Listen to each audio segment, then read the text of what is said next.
As an American-style talk show, how can I not talk about politics? So from this episode, I'm gonna do a series on 2020 presidential election. We see that Joe Biden, Elizabeth Warren, Bernie Sanders leading the poll. People do believe that no matter who got the nomination at the end, no one's gonna have a chance to compete with Trump. No matter who got the nomination at the end, Trump's gonna destroy that person. Although it's very probable that that's gonna be the result. Today, people view politics in a more like entertainment perspective, so they don't really care about the result anymore.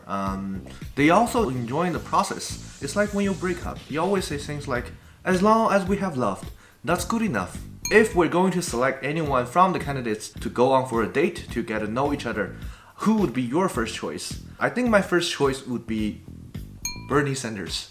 Hi, I'm Bernie Sanders. I'm running for president. Wait, don't you think he's very charming? Really? Okay. But today, I have to tell you why this old white man is so charming. So who is Bernie? Bernie was born in September 8th, 1941. That was 3 months before Japanese bombed the Pearl Harbor, which gives you a very historical sense of how old this guy is. And he graduated from University of Chicago in 1964. He has a very standard political career as well. So he was a mayor, he was a congressman, and then he became a senator. And that was quite typical in American politics. But what makes him not really typical was the first time people actually know him from 2016 presidential election. So he was like one of 2 nominees for Democratic Party, but unfortunately he lost to Hillary and didn't have a chance to face Trump. Although he didn't get a chance, he got this attention for being a socialist during his campaign. In American politics, it's really rare for people to say they actually support socialism. Socialism basically means communism, Soviet Union, North Korea, dictators, bureaucracy, and my stupid boss. Any one of these words means evilness towards Western audience.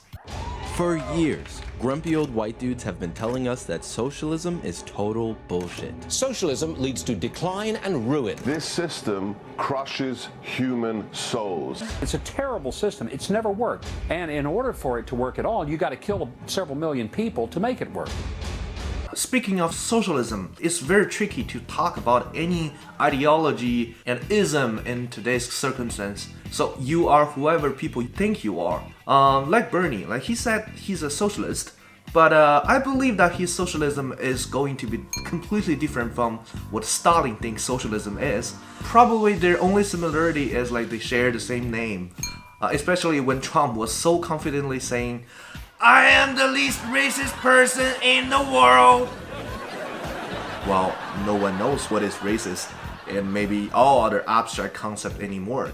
So I think we can take a closer look at what does Bernie socialism actually means. Our campaign is about taking on the powerful special interests that dominate our economic and political life.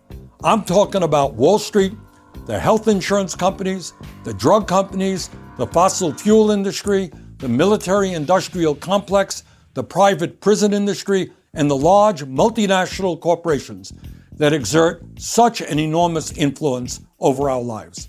Well, Wall Street, insurance company, pharmaceutical firm, oil company, contractors, private prisons, multinational corporates.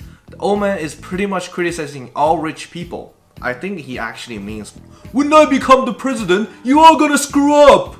We should not have 30 million Americans without any health insurance, even more who are underinsured, and a nation in which life expectancy is actually in decline. Healthcare, healthcare, healthcare. This problem is way too complicated to even just to explain it. So as long as you remember, American healthcare and all the related industry count for 17% of American GDP. And Obama took 8 years to just build the Obamacare, which has the prototype of universal healthcare. And according to the scale of economy, American healthcare system is the biggest joke in the world. But Bernie thinks he is willing to take the challenge and see if this joke is still funny or not.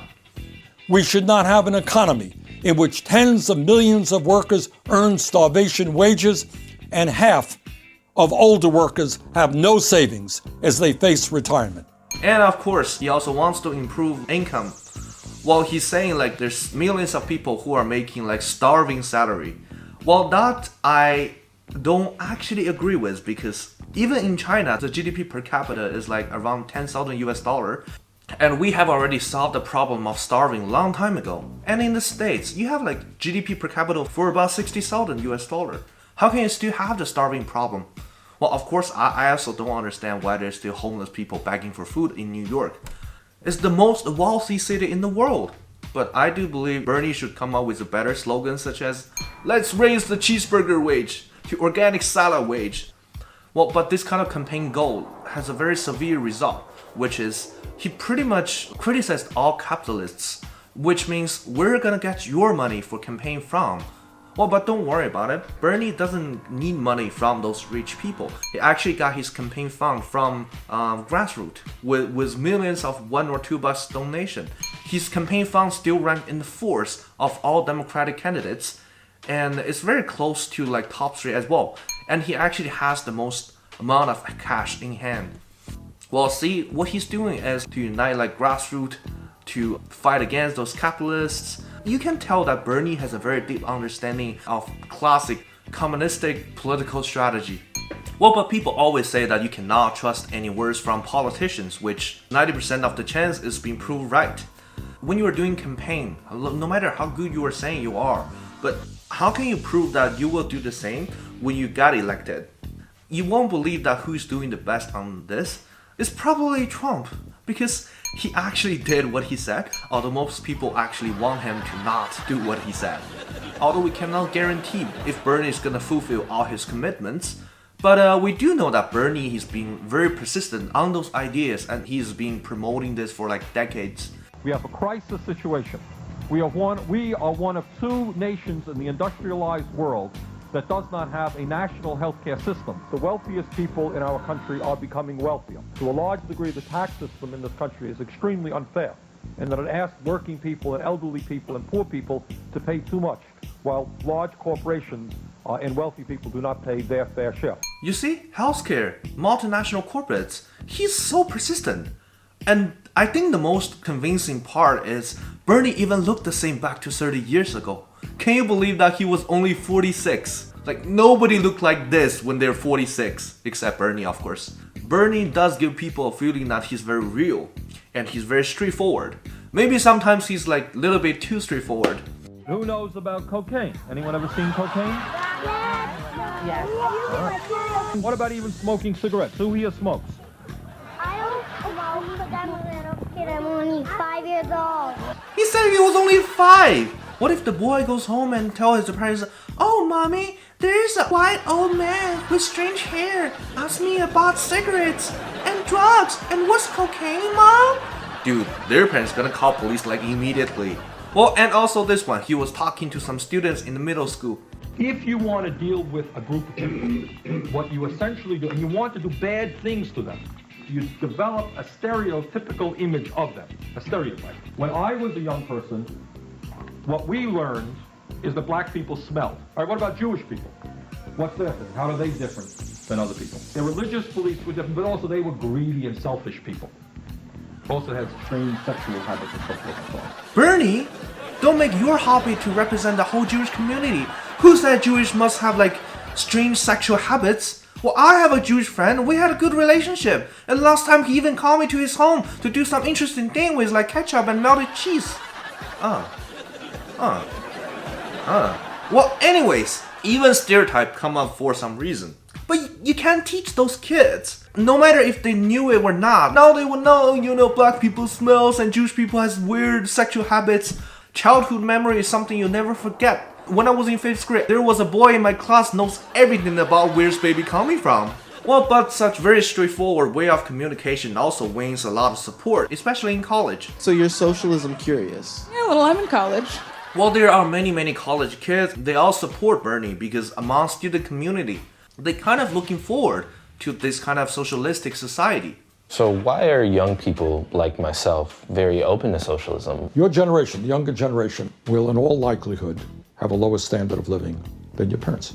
Your generation is leaving school more deeply in debt, having a much harder time finding affordable housing, The jobs that you get will pay less. So the idea of creating a society with more egalitarianism, I think, is very appealing to young people. Younger generation are having a much harder life compared with the last generation, and this situation is not only in the States, it's actually happening all over the world. Well, but on the other hand, like, because we were born in this age of information and technology, and we have seen way too many things that we want, actually that's way beyond what we can have. So if there's a great leader who can just redistribute all this wealth, of course we will say, oh, we love you and we will vote for you. It's just free money. Of course you want it. Well, however, will Bernie be a good president? In my previous episodes, I talked about why conservatism is so popular all over the world nowadays. And that caused leaders like Trump or Boris get elected to the position. So fundamentally, the world economy is probably the causing factor for this issue. Well, there's a lot of people think this moment is probably a turning point that the economy is going down. Evidence like yield curve, which has never been proved wrong in past 50 years in predicting economy, has proved it. So socialism requires abundant resource as prerequisite. Rich people and big corporates, because they are the primal driven force for economic growth, and when they are facing problems like decreasing profit or even loss, government cannot collect more tax from them. That also means the government cannot give people more social benefits as well, because they don't have the money. And in America, like universal healthcare or like raising minimum wage, all those policy represents trillions of dollars of extra government expense. And in my another episode, I've also talked about one of the biggest expense for US government is social welfare. We can say the current scale of government expense has already caused severe trade deficit. And Trump decided to start a trade war, which doesn't really help the deficit to go away. You can probably only transfer the deficit from one state, like China, to another one, maybe India or Vietnam. The fundamental solution is supposed to be to increase government income, which we're back to the question that we need to collect more tax from corporates. So socialism sounds very beautiful, but now is not a good time for any country in the world to conduct socialistic reform based on the economic condition. Plus, as Chinese, we have a deep understanding that socialism has a very good result, but the progress always contains many problems. The most basic question is, socialism requires a very powerful central government to plan and execute all kinds of policies. And what if the policy itself has problem? It's gonna cause unaffordable loss. Well, but any dream starts with the first step. You can always do slightly more than what you're doing now, such as like support Bernie to let him have a chance to debate with Trump. I'm so looking forward to it. Aren't you the same? By the way, there's a wind coming from somewhere, like recently. Give leaders all over the world have like a crazy haircut. If you're a leader of a country and you do not have a haircut like this, well, that would be a shame on you. So now you understand why Obama could not be the president anymore, because he just doesn't have enough hair to catch up this fashion trend. And from this point, we can totally see Bernie's ready.